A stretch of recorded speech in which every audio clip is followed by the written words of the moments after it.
राम जय जय राम.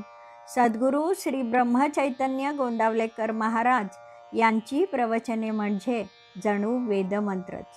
श्री महाराजांनी प्रत्येक दिवसाच्या प्रवचनाबरोबर बोधवचनही सांगितले आहे. या बोधवचनांचा विस्तार एक तत्वनाम या पुस्तकात लीलया स्पष्ट केला आहे. लेखक आहेत रामभक्त श्री रंभ कुलकर्णी. या श्री रामनाम मंत्रित पुस्तकातील आजच्या बोधवचनाचे अभिवाचन मी डॉक्टर सौ शिल्पा कुलकर्णी तुम्हा सर्व भक्तांना सादर नमस्कार करून करीत आहे. आज दिनांक 23 जानेवारी. आजचे बोधवचन. शुद्ध अंतःकरण ठेवून नाम घेतले तर भगवंताच्या कृपेचा अनुभव येईल. श्रीराम.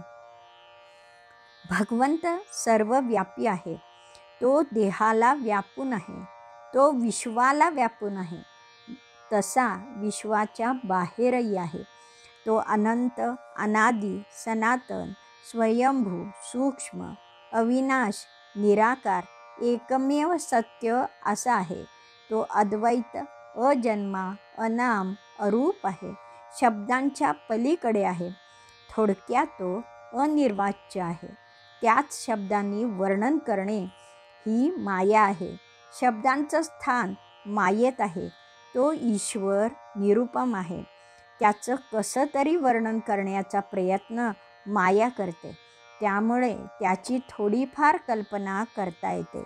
पण भगवंत कल्पनातीत आहे. भगवंताचा फक्त अनुभव घेता येतो. तो प्रत्येकात आहे.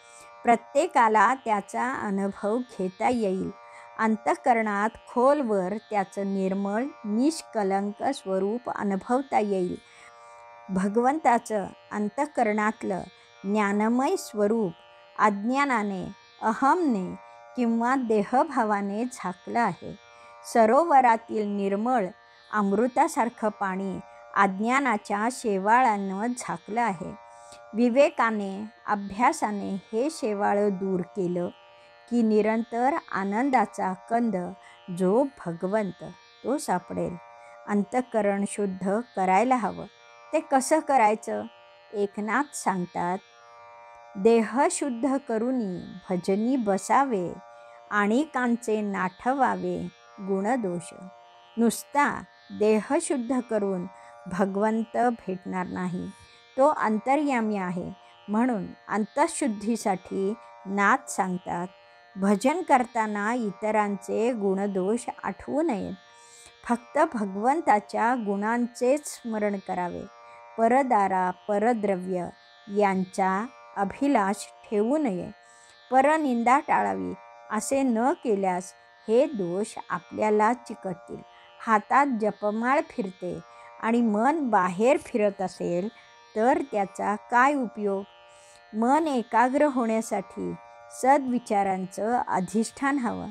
त्यामुळे सदाचार घडेल आणि जीवन निर्मळ बनेल. तुकाराम म्हणतात, नाही निर्मळ जीवन काय करील साबण. निर्मळ शुद्ध अंतःकरण नसेल तर भगवत प्राप्तीच्या कोणत्याही साधनाचा उपयोग नाही. गीतेत सांगितल्याप्रमाणे जी दैवी संपदा आहे तिचा स्वीकार करावा. अभयम सत्व संशुद्धिः ज्ञानयोग व्यवस्थितिः ते तेजक्षमा धृतिः शौचम अद्रोहो नातिमानिता. या 16व्या अध्यायातील 1 ते 3 श्लोक पाहावेत. हे 26 गुण म्हणजे दैवी संपत्ती. या गुणांचा स्वीकार करावा आणि दांभिकपणा, दर्प, अभिमान, क्रोध, निष्ठुरपणा आणि अज्ञान या आसुरी संपत्तीचा त्याग करावा. म्हणजे अंतःकरण शुद्ध होईल. शुद्ध अंतःकरण हे भगवंत कृपेचे महाद्वार आहे. शुद्ध अंतःकरण ठेवून नाम घेतलं तर भगवंत कृपेचा अनुभव येईल. एक इंग्लिश वचन आहे, cleanliness is next to godliness. पण अशी निर्मळता अंतर्बाह्य हवी. एका भगवंताशिवाय मला अन्य काही नको हा एकच भाव असणं म्हणजे शुद्ध अंतःकरण होय. मला धन, दारा, पुत्र, मानसन्मान हे सगळं हवं आणि मग असला तर देवही हवा, हे निर्मळ अंतःकरणाचं लक्षण नव्हे. साधना निष्काम हवी. खरं तर प्रपंचात खूप कष्ट पडतात. परमार्थ त्या मानाने सोपा आहे आणि सुख देणारा आहे. येशू ख्रिस्ताला खिळे ठोकून सुळावर चढवला. तो म्हणाला, प्रापंचिक माणसं जन्मभर कष्ट सोसतात आणि काही न मिळवता अकस्मात मरतात. त्यांच्यापेक्षा 1000 पटींनी माझं दुःख क्षुद्र आहे. श्री गुरुचरित्रात रजकाची गोष्ट आहे. दुसऱ्यांचे घाणेरडे कपडे नदीत धुताना स्नानासाठी आलेल्या श्रीपाद वल्लभांचे दर्शन त्याला घडे. दुसऱ्यांची घाण धुण्यात तो गर्क असे. सत्संगाचा काही परिणाम न होता राजैश्वर्य भोगण्याची वासना त्याच्या मनात निर्माण झाली. गुरुकृपेने पुढचा जन्म बिदरच्या राजाचा त्याला मिळाला आणि त्या जन्मात त्याचा उद्धार झाला. क्षुद्र वासनेने अंतःकरण क्षुद्र होते. म्हणून शुद्ध अंतःकरण ठेवून नाम घेतलं तर भगवंत कृपेचा अनुभव येईल.